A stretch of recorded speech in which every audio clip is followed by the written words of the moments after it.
Marcus Dowling, the Nashville country music reporter, here at CMA Fest Night 1 here at Nissan Stadium with somebody who knows a lot about #1 singles and big award wins these days, Jason Aldean. How are you, man? Man, I'm doing well. So we haven't had a chance to catch up since you've cleared the table of Song of the Year awards for, your duet with Carrie Underwood. So let's talk about that. Like, we had talked earlier about you and feeling like, okay, like the award show thing is an issue because you're like, I don't know, maybe I win, maybe I don't know. But this is getting to a point where it's like starting to get pretty comfortable. Yeah, I mean, that song in particular has been such a big song for us this past year. And, I think when we started recording that song, I think we kind of felt like we had something pretty special with it. Yeah.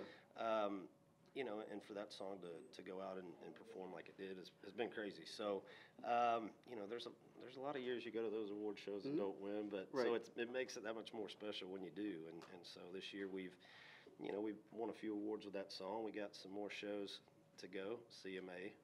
But, we'll see how it goes, man. But regardless, I'm super proud of how that song's done for us. Yeah, definitely. So, Making Georgia, it's a dangerous thing to make a double album with 20 new songs. It's a lot of work, too. Let me just tell you.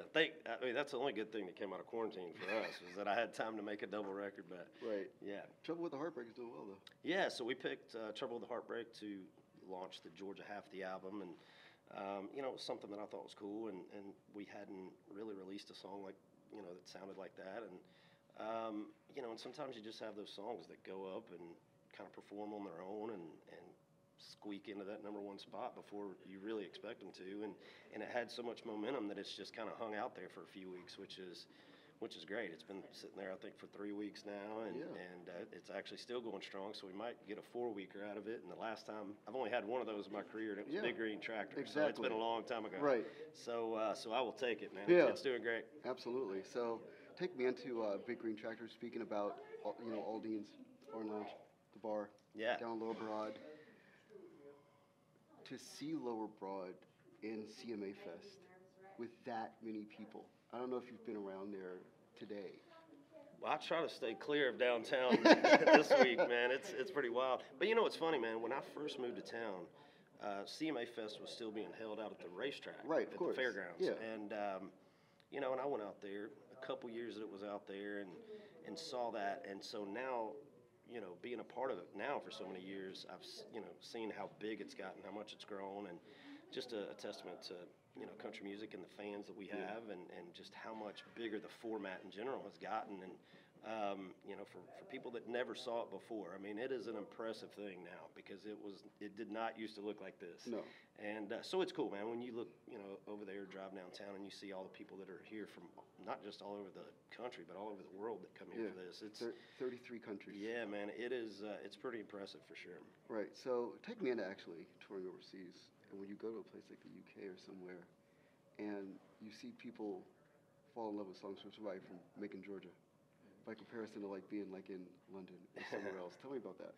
Well, it's wild. I mean, I remember when this whole thing started, I thought it was cool that people were hearing my music outside of the state of Georgia. So, and then we've been over to London and over to Europe and played over there, and you see people singing your songs like that far from home, and Australia and different places. It's like, man, it's crazy, especially now with like streaming and how easy it is to access music, and you don't have to worry about your albums being shipped to Europe or whatever. It's like people can just go download them, and that makes it so much easier for fans to grab them and get turned on to your music. So it's it really is like a global thing now, which is really interesting and way bigger than I ever thought it would be. Right. So take me into being a father and having kids and not having to give them a physical record, but you just kind of like pass them the phone and they're going through and they can play on Spotify on literally anything. Yeah. How do they always choose your music? Well, sometimes they do, but usually, it's it'll be like now they go up to Alexa and say like, Alexa, play Baby Shark. I usually get beat out for Baby Shark, but yeah, I mean that's the way it is now. And you hand them a phone, like they know how to go in there and do their thing on a phone. And my little ones are 3 and 4, so it is it's pretty wild. But that's my older ones kind of still when the album came out on vinyl, like they're still kind of stoked to get that. But But you know, it's weird. I mean, it's going towards music is on a phone. You know, it's like anymore they don't even put CD players or anything in cars anymore. Yeah. So it's obviously shows you where it's headed, and you know, which is kind of nice because I remember I used to have a book of CDs that would look like a suitcase. We used to drive. Now it's all on your phones. Remember we used to drive in cars and actually hold the CD case in our right hand? Oh, and yeah. drive with our left hand? I actually still have a huge CD case in my truck that's under the back seat. I just can't bring myself to throw them all away. Oh, I get it. So, yeah. But my truck doesn't have a CD player, so I don't know what the hell I'm doing with CDs in my truck, but I just don't want to throw them away. No, I respect it. So as far as, I wanted to ask you also about, because, you know, we share both being the sons of single mothers. Mm-hmm. So I want to ask you about singing about your mom and the fact that, like, you know, like are you singing that song live, and how is that resonating for you? Well, I assume you're talking about the song Your Mama. Yeah. And we haven't played it live yet, but the funny thing with that song is I think it got a little twist. Like the song, I actually recorded the song for my son, and it was more for him talking about his mom, which is my wife. Yes.